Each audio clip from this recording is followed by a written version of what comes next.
तो आज हम ब्रियाना वीस्ट की किताब द माउंटेन इज यू, जिसका हिंदी मतलब है अपना पहाड़ स्वयं पर विजय का मार्ग, इससे मिले कुछ अहम विचारों पर बात कर रहे हैं।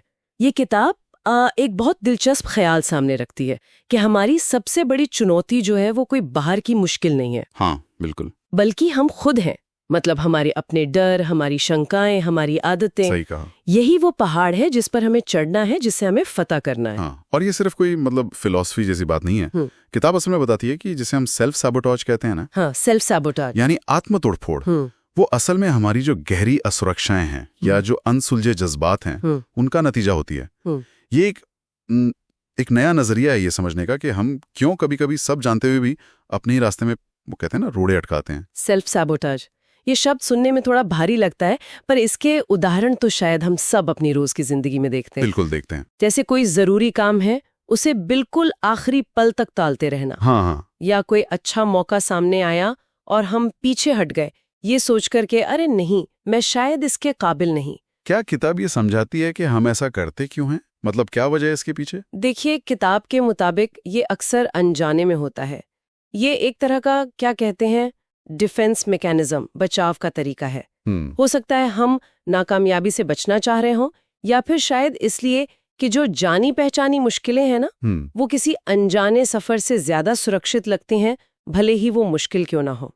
ये कुछ ऐसा है जैसे मान लीजिए कोई दौड़ शुरू होने वाली है और आप पहले ही सोच लें, अरे मैं गिर गया तो, और फिर आप जानबूझकर धीरे दौड़ें। अच्छा। असल में ये डर ही वो पहाड़ का हिस्सा है जिसे किताब पहचानने को कहती है। तो मतलब पहला कदम हुआ इसे पहचानना। ठीक है, लेकिन फिर इन भावनाओं का क्या करें?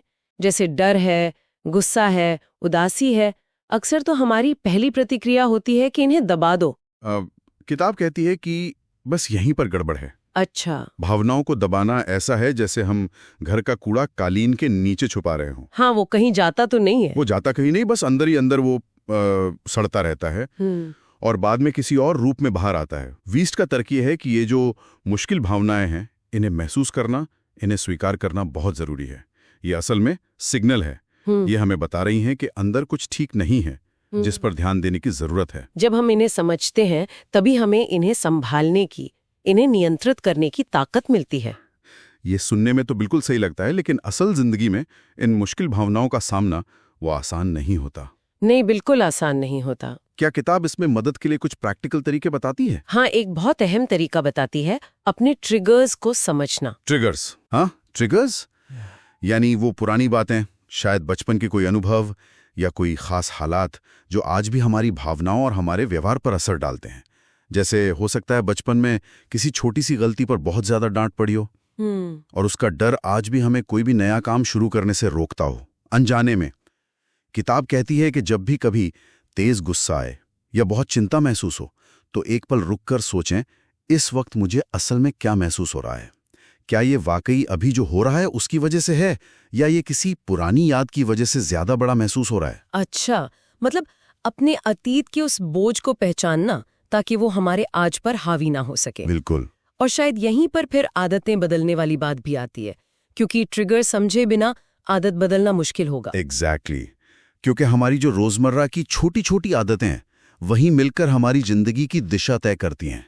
वीस्ट का मानना है कि बड़ा बदलाव कभी भी रातों रात नहीं होते, वो छोटी लेकिन लगातार की गई कोशिशों का नतीजा होते हैं। छोटे कदम। हाँ, जैसे घंटों फोन पर स्क्रॉल करने के बजाय रोज सिर्फ 10 मिनट कुछ अच्छा पढ़ लेना, या जिम जाने का मन नहीं है तो कोई बात नहीं, बस 5 मिनट तेज चल लेना।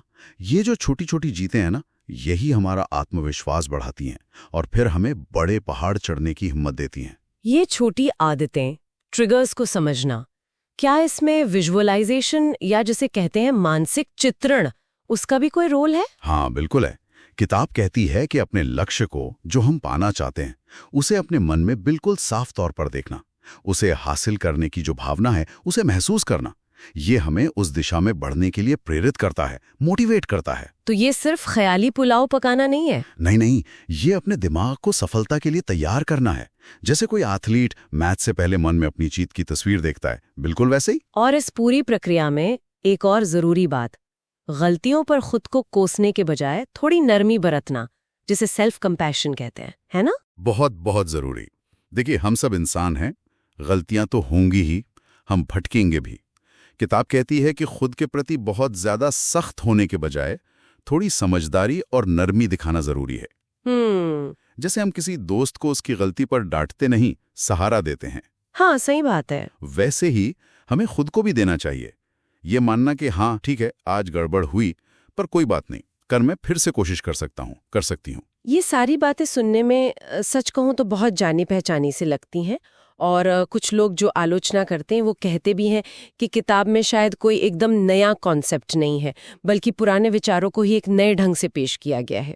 हाँ, ये बात कुछ हद तक सही भी है। सेल्फ हेल्प की दुनिया में देखें तो ये कॉन्सेप्ट्स एकदम नए नहीं कहे जा सकते। लेकिन मेरे ख्याल में इस किताब की जो खासियत है वो शायद इसकी सीधी सरल भाषा है। अच्छा। और जिस तरह से इसे रोजमर्रा की जिंदगी से जुड़ा गया है, वो उदाहरण, वो इसे बहुत से लोगों के लिए रिलेटेबल, मतलब जुड़ा हुआ महसूस कराते हैं। ये जो जटिल मनोवैज्ञानिक विचार हैं उनको आम इंसान की समझ में लाती है।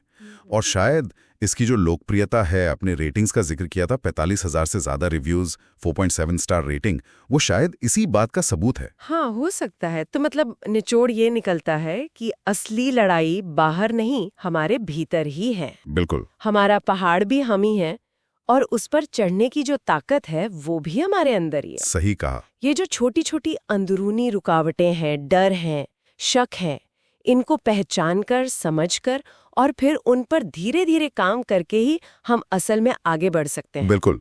और इसे रोज की जिंदगी में देखें ना, वो कोई प्रेजेंटेशन देने का डर हो, हाँ, या किसी से कोई जरूरी बात कहने में झिझक हो, या कोई नई चीज सीखने में हिचकिचाहट, ये सब उसी अंदरूनी पहाड़ के छोटे छोटे पत्थर ही तो हैं।